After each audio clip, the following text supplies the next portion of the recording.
اعوذ باللہ من الشیطان الرجیم وَإِذِ ابْتَلَىٰ إِبْرَاهِيمَ رَبُّهُ بِكَلِمَاتٍ فَأَتَمَّهُنَّ قَالَ إِنِّي جَاعِلُكَ لِلنَّاسِ إِمَامًا قَالَ وَمِنْ ذُرِّيَّتِي قَالَ لَا يَنَالُ عَهْدِي الظَّالِمِينَ صدق اللہ العظیم رب اشرح لي صدری ويسر لي امری واحلل عقدۃ من لسانی یفقهوا قولی۔ محترم سامنے کرام، میں نے آپ کے سامنے سورہ بقرہ کی آیت نمبر 124 کی تلاوت کی ہے۔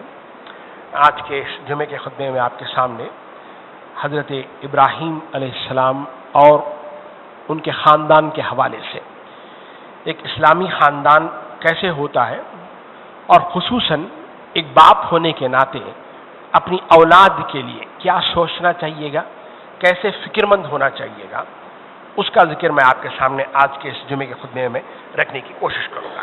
سب سے پہلے آیات کو ہم دیکھ لیتے ہیں۔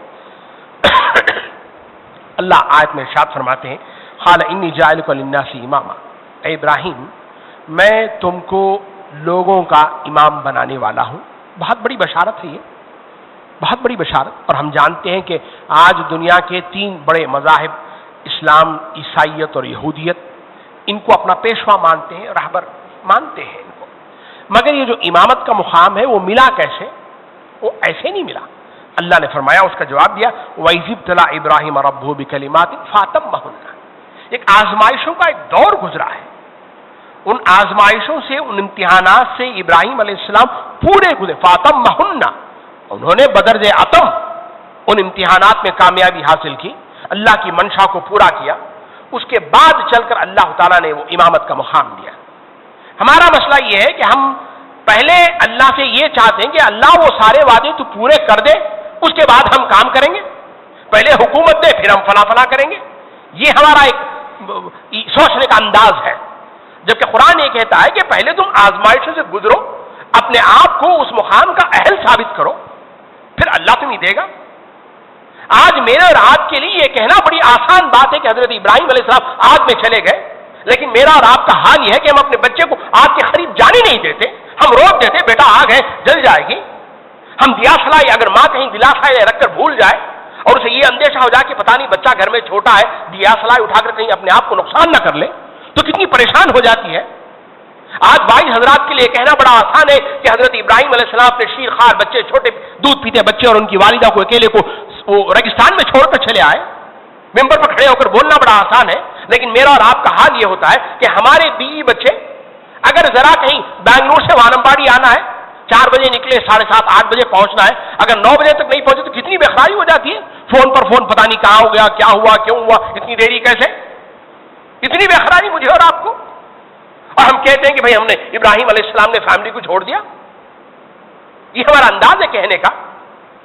اسی طرح سے حضرت ابراہیم علیہ السلام کا وہ بھی واقعہ ذرا دیکھیے گا کہ بچے کو ذبح کر دیا، وہ بھی بڑے زور و شور سے ہم کہتے سنتے رہتے ہیں۔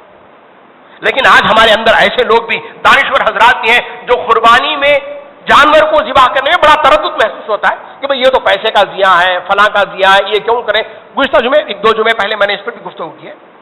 یہ ہمارا حال ہے، ہم واقعات بڑے زور سے بولتے ہیں، بڑے شوق سے سنتے ہیں، لیکن خود ہمارا عمل اس کی تصدیق نہیں کرتا، اس کی تصدیق ہمارا عمل نہیں کرتا ہے۔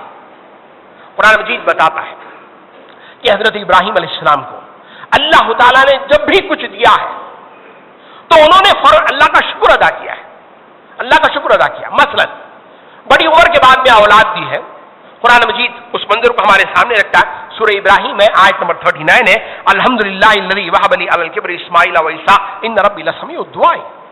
اللہ کا اس بڑا شکر ہے کہ اس نے بڑی عمر کے بعد بھی مجھے اولاد دی، اسماعیل دیا، اسحاق دیا، بے شک میرا رب سننے والا ہے۔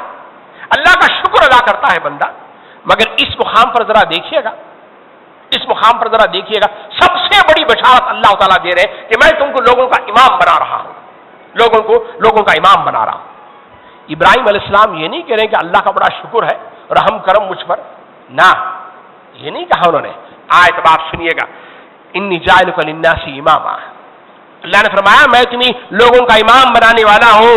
حضرت ابراہیم علیہ السلام کا ریسپانس دیکھیے گا، فوراً وہ سوال پوچھتے ہیں، قال ومن ذریتی، یہ ہے ایک بات کی سوچ، far sighted thinking, long term thinking, نہیں ایک عربی زبان میں ایک ہے ولد ہے وہ بھی بیٹا ہے، ابنا ہے وہ بھی اولاد ہے، یہاں ان دونوں کو چھوڑ کر ذریہ کا لفظ لے کر آئے، یعنی جنریشن، فیوچر جنریشن، آنے والی نسل، بچوں کے بچے۔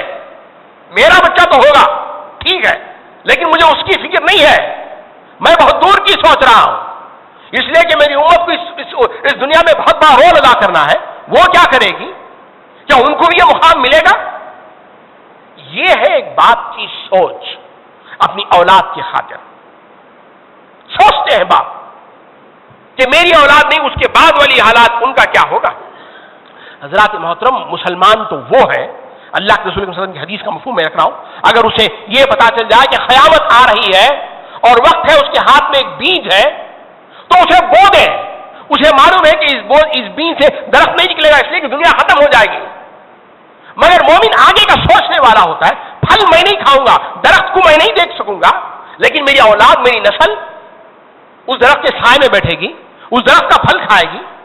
یہ ایک مومن کی سوچ ہے، وہ کبھی کوتاہ نظر نہیں ہوتا، خاص کر اپنی اولاد کے سلسلے میں، اپنے خاندان کے سلسلے میں۔ حضرت ابراہیم علیہ السلام کی دعا، یہ اسپونٹینیس سوال پوچھنا، قال ومن ذریتی، اے اللہ میری آنے والی نسلوں کے ساتھ بھی یہ وعدہ ہے تیرا؟ اللہ نے جواب دیا، قال لا ینال عہد الظالمین، نہ میرا وعدہ ظالموں کے ساتھ نہیں ہے۔ تو گویا اس آیت میں اللہ تعالیٰ نے یہ بھی بتا دیا کہ حضرت ابراہیم علیہ السلام کی اولاد میں کچھ لوگ ہوں گے جو اللہ کا انکار کریں گے، منکر ہوں گے۔ آپ ذرا غور کیجئے گا، ہر شخص اپنی جگہ امام تو ہے، اپنی جگہ امام ہے، میں اپنے گھر کا امام ہوں، بڑا ہوں میں، اپنی ریت کے بارے میں مجھ سے سوال پوچھا جائے گا، اللہ کے رسول نے فرمایا نہیں، بلکہ قرآن مجید نے مومنوں کی دعا نقل کی، ربنا هب لنا من ازواجنا وذرياتنا قرة اعين واجعلنا للمتقين اماما۔ وہ ترجمے میں نے آیت رکھی آپ کے سامنے، امام بنا ہم کو، ہر آدمی اپنی جگہ امام ہے، سوچے صحیح، قال ومن ذریتی، میری ذریت کا کیا ہوگا، میری اولاد کا کیا ہوگا، میرے بعد میں آنے والی نسلوں کا کیا ہوگا۔ اس کے بعد حضرت ابراہیم علیہ السلام اللہ کا جواب سن کر مایوس نہیں ہو جاتے ہیں کہ اللہ نے ایسے کہہ دیا کہ نہیں، میں یہ جو ہے وعدہ جو ہے ہر ایک سے نہیں کرتا، کہ یہ اولاد میں بہت سارے لوگ جو ہے وہ کفر والے بھی ہوں گے۔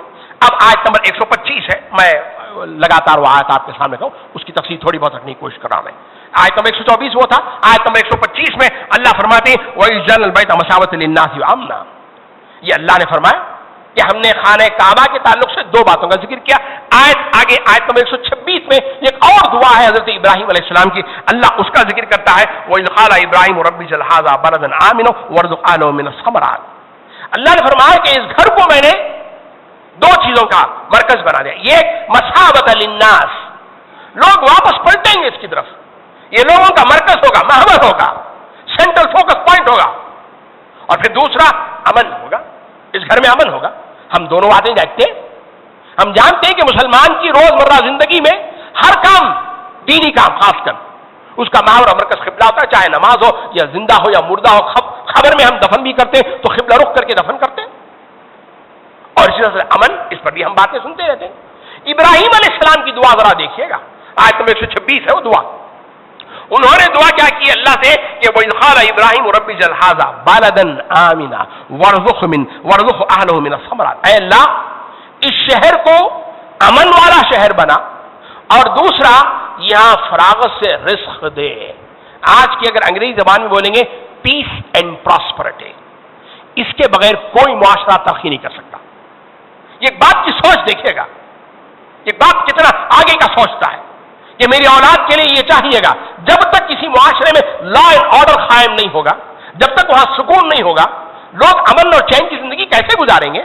ہر وقت جان کا خطرہ، مال کا خطرہ، عزت کا خطرہ، آبرو کا خطرہ، کیسے سکون سے گزار سکیں گے؟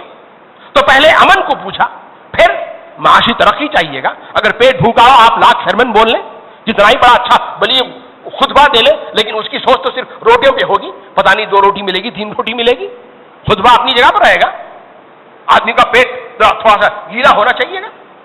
تو یہ دو چیزیں حضرت ابراہیم علیہ السلام نے اللہ تعالیٰ سے مانگی ہیں کہ مالک میرے اس شہر میں میری اولاد کے لیے یہ دو چیزوں کا انتظام کر دے تاکہ وہ یکسو ہو کر تیری عبادت کر سکے۔ ہاں، بعد میں حضرت ابراہیم علیہ السلام نے ایک ڈسکلیمر بھی ایڈ کر لیا، اس لیے کہ اللہ نے پہلے فرما دیا تھا کہ امامت کا وعدہ جو ہے سب سے نہیں ہے، تو تو اب یہاں جب دعا کر رہے ہیں تو خود سے فرما رہے ہیں.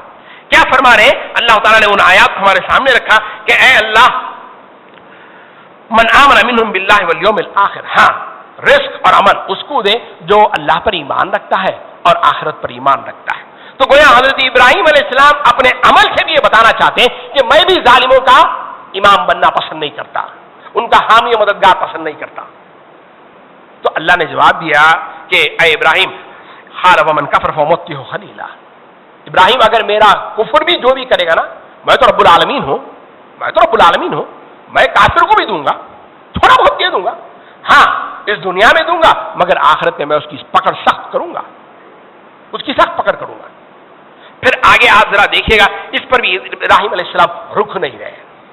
ایک کنسرن فادر بڑا فکر مند ہے اپنی اولاد کے لیے، وہ آگے پھر سے دعا کرتے ہیں اللہ کے پاس میں. اب گھر اللہ کا بنا رہے اللہ کے حکم سے، اور بیٹے کو بھی ساتھ لے لیا ہے. ذرا عاجزی دیکھیے گا، سورہ بقرہ ہے، آیت نمبر 127 ہے، وہ یرفع ابراہیم القواعد من البیت اسماعیل ربنا تقبل منا انک انت السمیع العلیم.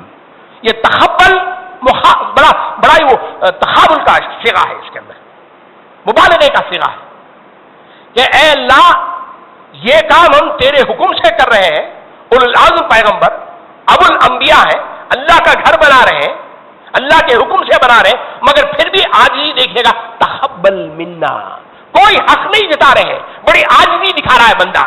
اے اللہ اگر اس عمل کو تو قبول کر لے گا نا تو تیرا کرم ہوگا، مہربانی ہوگی. ہمارا اپنا کچھ بھی نہیں مالک. ذرا اس رویے کو رکھ کر ہمارا رویہ ذرا دیکھ لیجیے گا. ہم ذرا تہجد گزار بن گئے، 2-3 دن رات تہجد پڑھ لیے تو ہم دوسرے کو کسی کو ہم کوئی اخت دیتے ہی نہیں. ارے اس کی مسلمانی کیا، وائس کی دینداری بڑی عجیب ہو جائے کہ ہر ایک کو ممبر پکڑے کفر کے فتوے دیتا پھرتا. یہ ہماری دینداری ہے؟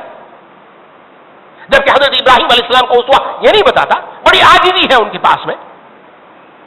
اور پھر ابراہیم علیہ السلام کا اسوہ یہ بھی ذرا دیکھیے گا کہ وہ اللہ کو ہر وقت یاد کر رہے ہیں. ایسا نہیں کہ وقت پڑے تو یاد کر لیا، کنوینئنس ہے تو ہم یاد کر لیتے ہیں. خوشی کے موقع پر ہم کبھی اللہ کو یاد کرتے ہی نہیں نا. ارے وہ بھی کوئی خوشی کا موقع ہے، اس میں ہم اللہ کو کیا یاد کریں؟ وہ تو بریانی کھانی ہے، وہ پتہ نہیں کلیجے پتہ نہیں کیا کیا کھانا ہے، اس وقت ہم اللہ کو کیا یاد کریں گے؟ مصیبت آ گئی تو ہم اللہ کو یاد کر لیں گے. یہ ہمارا ایک رویہ بنا ہوا ہے. جبکہ یہاں حضرت ابراہیم علیہ السلام کا اسوہ میرے اور آپ کے سامنے قرآن نے رکھتا ہے کہ بندہ ہر وقت اللہ تعالیٰ کو یاد کرتا ہے.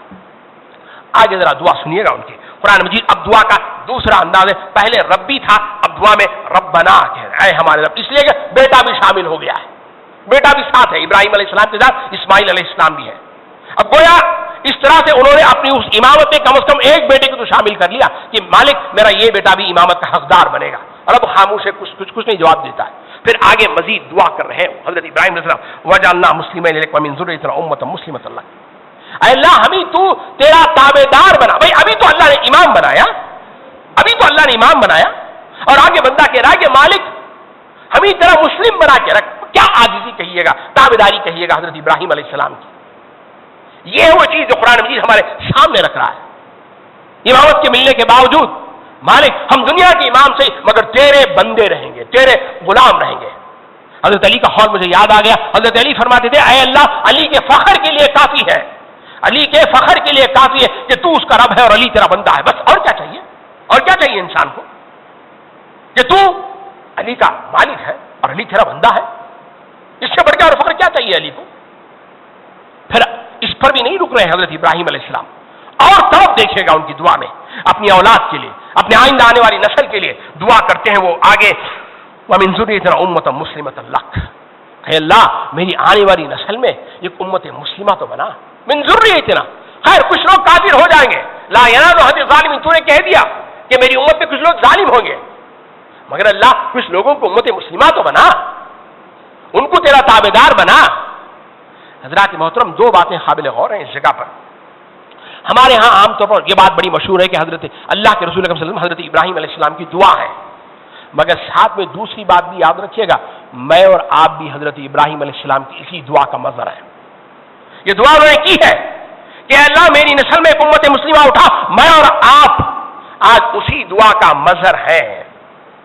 انگریزی کا بڑا پیارا قول ہے، یو او یور پیرنٹس اے لاٹ. تم اپنے والدین کے لیے بڑا احسان مند ہونا چاہیے گا تمہیں. کیوں؟ you never prayed to have them, but they have prayed to have you.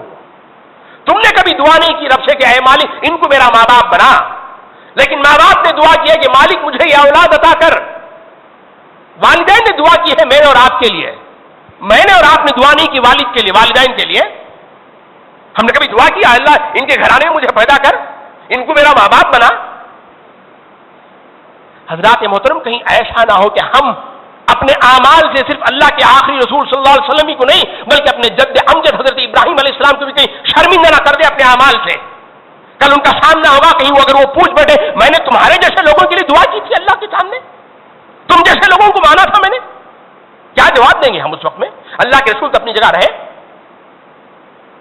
پھر ذرا اسی آیت میں آپ ذرا دیکھیے گا ان کی فار سائٹڈنس، صرف اپنی نہیں بلکہ اپنی نسل.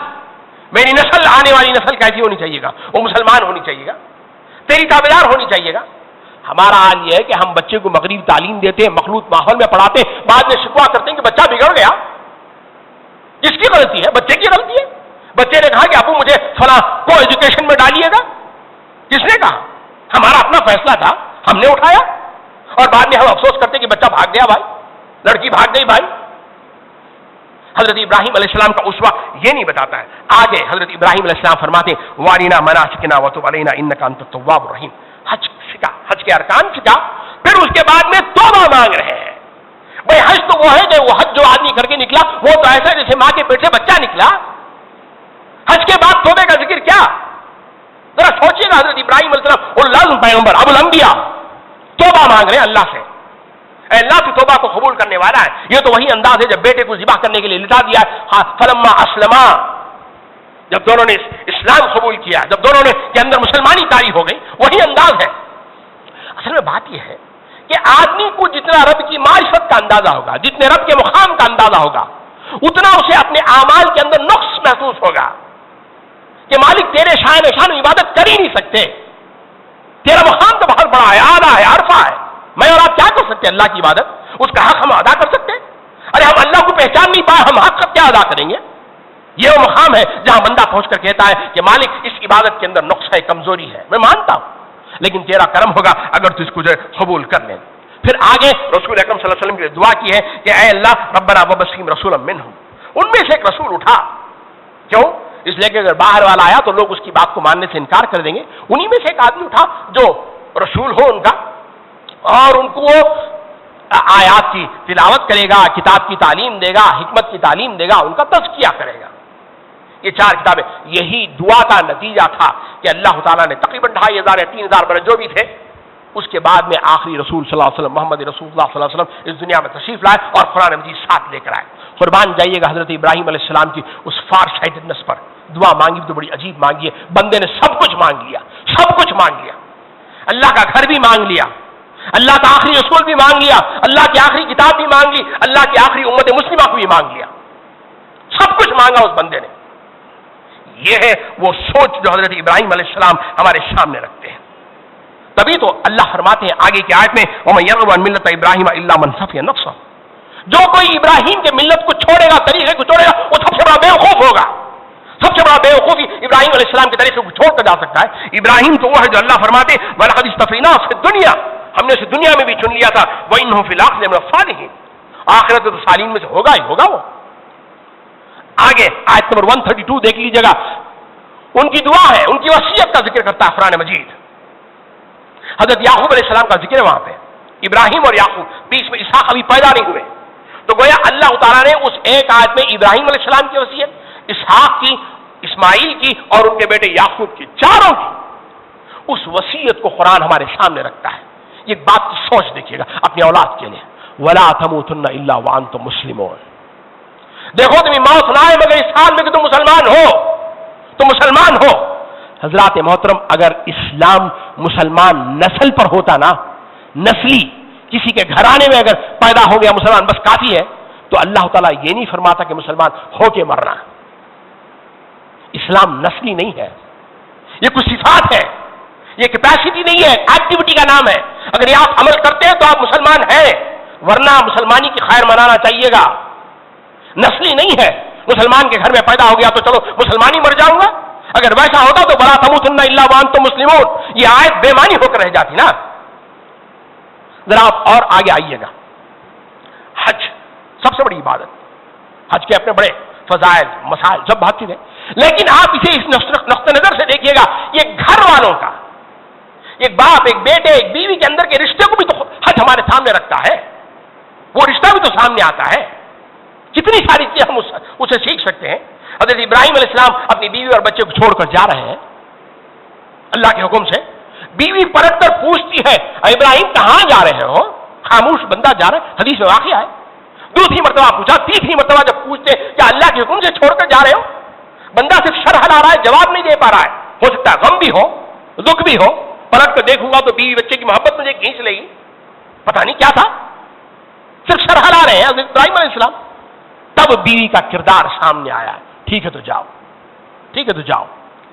اللہ پر بھروسہ اور شوہر پر بھروسہ کہ میرا شوہر بھی کوئی غلط کام نہیں کرے گا، یہ ہے وہ چیز جو ایک مثالی اسلامی گھرانے کو بناتی ہے۔ بیوی کا اعتبار ہونا چاہیے گا کہ شوہر پر، اور اللہ کے فیصلے پر سر جھکانے والے ہونا چاہیے گا۔ صحیح کیا ہے؟ غور میں یہ ایک ماں کی طرف ہے، آدمی دوڑتا ہے تو اسے ماں کی طرف کا احساس ہونا چاہیے گا۔ اگر وہ احساس لے کر کوئی حد سے واپس آتا ہے تو یقین مانیے گا کوئی بیٹا اپنی ماں کو جو ہے بے یار مددگار نہیں چھوڑے گا، کوئی ماں اپنے بچے کو جو ہے کام والی کے حوالے نہیں کرے گی تو پال، کوئی باپ اپنی اولاد کو اس کی ماں سے جدا نہیں کرنے کی کوشش کرے گا، اس لیے کہ ابھی صحیح کر آیا ہے، وہ دیکھ کر آیا ہے کہ ایک ماں کی طرف کا احساس کتنا زوردار ہوتا ہے، اس کے اندر کتنی جان ہوتی ہے۔ زمزم پیتے وقت بھی آپ سوچئے گا کہ یہ بھی ایک باپ کی دعا کا اثر ہے نا۔ سورہ ابراہیم آیت نمبر 37 آپ پڑھ کر دیکھ لیجئے گا، اے اللہ میں نے اپنی اولاد کو اس وادی عزیز زرع میں نے بسایا ہے، کچھ نہیں ہے کھانے پینے کے لیے، اس کے جواب میں اللہ تعالیٰ نے سب کچھ دیا، زمزم دے دیا۔ زمزم پیتے وقت ایک باپ کو اگر ایک بیٹے کو احساس ہو جائے کہ یہ باپ کی دعا کا اثر ہے، میرے باپ نے بھی تو میرے لیے دعا کی ہے، اب بھی میرا باپ میرے لیے دعا کرتا ہے، کبھی وہ لڑے گا اپنے باپ سے؟ کبھی اس کی خلاف ورزی کرے گا؟ حضرات محترم، حج کے ہر ایک سلسلے کو قربانی، ایک باپ کی تابعداری، بیٹے کی تابعداری، قربانی کرتے ہوئے باپ بھی سوچے کہ میں اللہ کے حکم سے ذبح کر رہا ہوں، بیٹا بھی یہ سوچے کہ میں باپ کی تابعداری میں یہ بات مان رہا ہوں۔ آپ کیا سمجھتے ہیں کہ اس گھر میں کبھی لڑائی آئے گی؟ قرآن مجید نے پتہ نہیں کتنی ساری مثالیں میرے رات کے سامنے رکھی۔ حضرت ابراہیم علیہ السلام، حضرت حاجرہ اور حضرت سارہ کا واقعہ ہمارے سامنے قرآن رکھتا ہے، یہ ایک میاں بیوی کا طریقہ ہے، قرآن مجید نے ہمارے سامنے رکھا ہے۔ اسی طرح سے باپ بیٹے کا مکالمہ اگر آپ دیکھنا چاہتے ہیں تو حضرت ابراہیم علیہ السلام، حضرت اسماعیل علیہ السلام کو لے لیجیے گا، حضرت داؤد علیہ السلام، حضرت سلیمان علیہ السلام کو اٹھا لیجیے گا۔ واقعہ میں سے اشارے کر رہا ہوں، بھائی بھائی کی محبت۔ آج ہمارے ہاں اردو زبان میں ایک مقولہ ہے، برادر حقیقی دشمن تحقیقی، certified enemy is my brother, certified enemy, سب سے بڑا دشمن میرا بھائی۔ قربان جائیے گا، قرآن مجید ہمارے سامنے حضرت موسیٰ اور ہارون کا واقعہ رکھتا ہے ہمارے سامنے۔ ذرا ایک بھائی کی محبت ایک بھائی کے لیے دیکھیے گا، سورہ طٰہٰ ہے، آیت نمبر 29-30 ہے، وَجَعَلْ لِي وَزِيرًا مِنْ أَهْلِي هَارُونَ أَخِي۔ میں سمجھتا ہوں غالباً پوری امت میں سب جانتے ہیں کہ نبوت یہ وہبی چیز ہے، اللہ دیتا ہے، کسبی نہیں، کما نہیں سکتے۔ غالباً پوری امت مسلمہ میں، پوری امت کی تاریخ میں اگر کسی کی دعا پر کوئی شخص نبی بنا ہے تو غالباً یہی دعا ہے کہ ایک بھائی کی دعا پر ایک بھائی کو اللہ نے نبی بنا دیا۔ یہ ہے وہ محبت جو قرآن ہمارے سامنے رکھتا ہے۔ بلکہ اسی صورت میں ذرا آگے دیکھیے گا، آیت نمبر 94، حضرت ہارون فرماتے قال یا ابن ام لا تاخذ بالیدی ولا براسی، اے میری ماں کے بیٹے میری داڑھی مت پکڑ، میرے ہاتھ مت، میرے بال مت پکڑ۔ کیا کہنا چاہتے ہیں؟ ہم تو ایک ماں کی اولاد ہیں، ہم لڑ کیسے سکتے ہیں؟ ہم لڑ کیسے سکتے ہیں؟ یہ وہ پیغام ہے جو قرآن میرے اور آپ کے سامنے رکھنا چاہتا ہے۔ ایک باپ ہونے کے ناطے، ایک بھائی ہونے کے ناطے مجھے اور آپ کو اس خاندان کا خیال کیسے رکھنا چاہیے گا؟ ایسا نہیں کہ بھائیوں میں کبھی شکنجی نہیں آتی ہے، آتی ہے، لڑائیاں آتی ہیں۔ حضرت یوسف علیہ السلام ان کے بھائیوں کو واقعہ قرآن نے ہمارے سامنے رکھا نا، مگر بھائی ہونے کے ناطے یہ ایک بھائی ذرا بڑا دل بڑا رکھتا ہے، چلو ٹھیک ہے چھوڑو، قربان جائے گا ابراہیم حضرت یوسف علیہ السلام یہ بھی نہیں کہتے بھائیوں سے کہ تم نے غلطی کی، قرآن پڑھ کر دیکھیے گا، وہاں حضرت یوسف علیہ السلام نے یہ فرمایا شیطان نے بہکا دیا تھا، بھائی شرمندہ نہیں ہونا، غلطی کرانا بول کے، شیطان نے تمہیں بہکا دیا تھا، بلکہ تمہیں نہیں ہم ہی بہکا دیا تھا کہ لفظ غالباً اپنے آپ کو بھی جمع کر کے انہوں نے وہ قرآن کی آیت کا لفظ بتاتا ہے، معاف کر دیا، دل بڑا رکھنے کی بات ہے، ورنہ گھر میں جو ہے وہ مسائل جو ہے وہ نہیں آ سکتے، بہت کم ہو جا سکتے۔ بیٹے باپ میں اختلاف ہو سکتا ہے، قرآن رکھتا ہے ہمارے سامنے، حضرت ابراہیم علیہ السلام ان کے والد کے درمیان میں اختلاف ہوا ہے، حضرت نوح اور ان کے بیٹے کے درمیان میں اختلاف ہوا ہے، مگر یہ اختلافات کے باوجود بیٹا ہے تو اس کی چاہت یہ ہے کہ میرا باپ سدھر جائے، بڑے پیار سے سمجھاتے ہیں۔ اگر باپ ہے تب بھی چاہت یہ ہے کہ جہنم میں جا کر مرے، نہ میرا بیٹا کسی بھی رات میں سیدھے راستے پر چلے آئے۔ یہ قرآن ہمارے سامنے ہمارا ایک اسلامی مثالی خاندان کیسے ہونا چاہیے اس کو ہمارے سامنے رکھتا ہے۔ 2-3 منٹ میں آپ کے سامنے سیرت سے کچھ 2-3 واقعات رکھنے کی کوشش کروں گا میں۔ اللہ کے رسول صلی اللہ علیہ وسلم کا ایک متفق علیہ حدیث ہے، آپ صلی اللہ علیہ وسلم نے فرمایا کہ سب سے بہترین نماز فرض کے علاوہ وہ ہے جو گھروں میں پڑھی۔ میں آپ کو وہ اشارے دینا چاہتا ہوں کہ ہم اپنے گھروں کو کیسے اسلامی بنا سکتے ہیں، بہت سارے طریقے اللہ کے رسول نے بتائے ہیں۔ فرمایا متفق علیہ حدیث، سب سے بہترین نماز فرض کے علاوہ وہ ہے جو گھروں میں پڑھی جاتی ہے۔ علماء محدثین لکھتے ہیں یہاں پہ، اس کا معنی یہ ہے کہ ایک سنتیں آپ اپنے گھروں میں پڑھیں، نوافل آپ اپنے گھروں میں پڑھیں۔ اگر آپ کی فرض چھوٹ گئی ہے تو آپ فون کر کے بول دیں کہ میں گھر میں آتا ہوں، گھر میں جماعت پڑھا لیں گے، بیوی بچے سب مل کے جماعت بنا کے نماز پڑھیں گے۔ سارے معنی اس کے اندر آ گئے، اور اللہ کے رسول اس بات کو پروموٹ کرنا چاہتے ہیں کہ تم گھر میں سارے مل کر نماز پڑھو۔ بدقسمتی ہے کہ ہم سارے مل کے ٹی وی دیکھ سکتے، واہیات ڈانس کے پروگرام دیکھ سکتے، باہر جا کے سب مل کے شاپنگ کر سکتے، لیکن اگر کر نہیں سکتے تو اللہ کے رسول کا کام نہیں کر سکتے۔ خاص کر نماز تو ہم تصور کر بھی نہیں سکتے، کر ہی نہیں سکتے ہم اپنے گھروں میں، وہ تو ہماری بڑی بے عزتی ہو جائے گی صاحب۔ یہاں اللہ کے رسول اس نسخے کو بتاتے ہیں کہ بھئی یہ کام کرنا چاہیے گا۔ فرمایا اللہ کے رسول صلی اللہ علیہ وسلم نے جس گھر میں سورہ بقرہ پڑھی جاتی ہے شیطان نہیں آتا ہے۔ آپ ذرا غور کر کے دیکھیں، اگر کسی گھر میں سارے گھر والے مل کر روزانہ 10 منٹ ہی صحیح اللہ کے کلام کو پڑھنے سمجھنے کی کوشش کرتے ہیں، اللہ کے رسول صلی اللہ علیہ وسلم کے ارشادات کو سمجھنے اور پڑھنے کی کوشش کرتے ہیں، پورا قرآن پڑھا جاتا ہے، سارے گھر والے مل کر پڑھے جاتے ہیں، تو کیا فرشتہ شیطان رہے گا وہاں پہ اس گھر میں؟ وہاں تو فرشتے آئیں گے، اور بخصوص میں ہمارا تصور ہے کہ فرشتے آتے صرف جان نکالنے کے لیے آتے، وہ بھی سوچ کے ڈر جاتے شاید لوگ، کہاں فرشتے آگے تو مر جاتے کی بول کے نہ۔ قرآن مجید بتاتا ہے، حضرت ابراہیم علیہ السلام کا واقعہ دیکھ لیجیے، فرشتہ آیا ہے بشارت دینے کے لیے، بھئی آپ کو لڑکا ہوگا، آپ کو لڑکا ہوگا، بشارت دینے کے لیے فرشتے آتے ہیں۔ کھانا سب مل کر ایک وقت کا کھانا ہے، سب مل کر کھائیں گے، کھاتے وقت کی دعا سب مل کر پڑھیں، یاد نہیں ہے تو یاد دلائیں، سفر میں جانے سب مل کے سفر کی دعا پڑھیں۔ چھوٹے چھوٹے کام ہیں جس سے ہم اپنے گھر کو اسلامی بنا سکتے ہیں، ہمارے گھر کے اندر وہ اسلامی رسم و رواج کو ہم وہ پروان چڑھا سکتے ہیں نا۔ میاں بیوی کی محبت، قرآن مجید نے 2 الفاظ استعمال کیے، ایک مودہ ایک رحمہ۔